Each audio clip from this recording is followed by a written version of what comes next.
ધરપકડ એટલા માટે કરી છે કે એક વેપારીની સાથે 3.5 કરોડ રૂપિયાની છેતરપિંડી કરી છે। સુરતના વેડ રોડ ઉપર એશિયન લેબ્રોન ડાયમંડ કરીને એક જાયન્ટ ફેક્ટરી આવેલી છે અને એ ફેક્ટરીમાં તમે જાઓ તો એના તમે બધી જાહો જલાલી જોઈને તમે ચોંકી જાઓ। હવે આ જે એશિયન લેબ્રોન ડાયમંડના જે ભાગીદારો છે એની ઇકોસેલ ક્રાઇમ બ્રાન્ચે ધરપકડ કરી છે। ધરપકડ એટલા માટે કરી છે કે એક વેપારીની સાથે 3.5 કરોડ રૂપિયાની છેતરપિંડી કરી છે અને આ એશિયન લેબ્રોનના ડાયમંડના ભાગીદાર અંકુશ નાકરાણી અને સંદીપ જસાણીને ઇકોસેલ પોલીસ ગઈકાલે મોડી રાત્રે ઉઠાવી લાવી છે। તો આના વિશે તમારી સાથે વાત કરીશ। મારું નામ રાજેશ શાહ છે અને તમે જોઈ રહ્યા છો ગુજરાતના સૌથી મોટા ડિજિટલ ન્યૂઝ પ્લેટફોર્મ ખબરછે.com। સુરતમાં ઇકોસેલ ક્રાઇમ બ્રાન્ચે ગઈકાલે મોડી રાત્રે અંકુશ નાકરાણી અને સંદીપ જસાણીને ટેકનિકલ સર્વેલન્સના આધારે પકડી પાડ્યા છે અને ધરપકડ કરી છે અને 4 જણાની સામે ગુનો છે। એક અંકુશ નાકરાણી, એક સંદીપ જસાણી, એક ઉમેશ નાકરાણી અને ઘનશ્યામ જસાણી।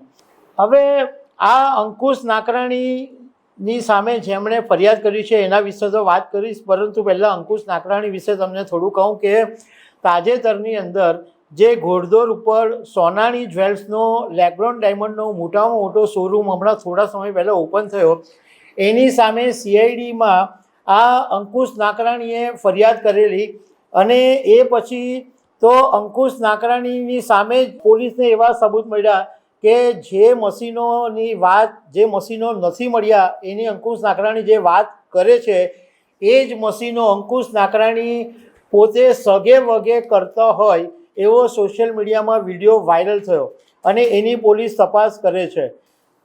પણ હવે જે કેસ નોંધાયો એમાં કેતન ભીખાભાઈ પટેલ નામના એક ડાયમંડના વેપારી છે જેમની વરાછામાં શ્રેયસ ડાયમંડ સેન્ટરની અંદર મંદરોઝા ઇમ્પેક્ટ પ્રાઇવેટ લિમિટેડના નામથી કંપની આવેલી છે અને તેઓ CVD રફ ડાયમંડનો ધંધો કરે છે। હવે વાત એમ બનેલી કે થોડા વર્ષો પહેલાં એક ભાઈના થકી આ કેતન ભીખાભાઈ પટેલની અંકુશ નાકરાણી અને સંદીપ જસાણીની સાથે ઓળખાણ થયેલી હતી। તો અંકુશ અને સંદીપે કેતનભાઈને એવો આશ્વાસન આપ્યું કે તમે અમારી કંપનીમાં જો લેબ્રોન મશીન મૂકવા હોય તો તમે અમારા મશીન મુકાવી આપીશું અને એમાં તમે રોકાણ કરશો તો તમને 1 વર્ષની અંદર તો મૂડી પરત ફરશે, પરંતુ અમે દર મહિને 300 કેરેટ રફ હીરાનું ઉત્પાદન કરીને આપીશું અને એમાંથી જે પ્રોફિટ થશે એમાં 50% ભાગીદારી રહેશે। કેતનભાઈ વાતમાં આવી ગયા અને શરૂઆતમાં બન્યું પણ એવું કે કેટલાક મહિનાઓ સુધી એમને રફ ડાયમંડ પ્રોડક્ટ કરીને આપ્યા બી ખરા।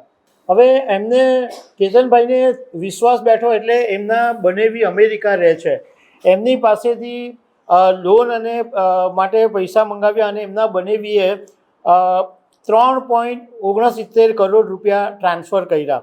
પણ આમણે કેતનભાઈએ એ પછી આ અંકુશ નાકરાણી અને સંદીપ જસાણીએ ફોન લેવાના જ બંધ કરી દીધા અને છેલ્લે 2023 પછી એમને આ હીરા આપવાનું બંધ કરી દેવામાં આવ્યું।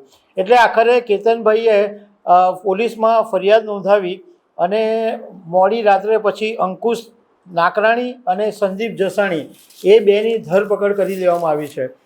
અંકુશ નાકરાણી અને સંદીપ જસાણી 2 મિત્રો છે અને બંનેના બિઝનેસ જુદા જુદા। અંકુશ નાકરાણી એમ્બ્રોઇડરીનો ધંધો કરતો હતો અને સંદીપ જસાણી પણ એમ્બ્રોઇડરીનો ધંધો કરતો હતો। ચીનમાં તેઓ મળેલા અને પછી દોસ્તી થઈ અને પછી બંને ભેગા થઈને આ લેબ્રોન ડાયમંડની કંપની શરૂ કરી છે, પરંતુ અત્યારે એમને જેલની હવા ખાવી પડી છે।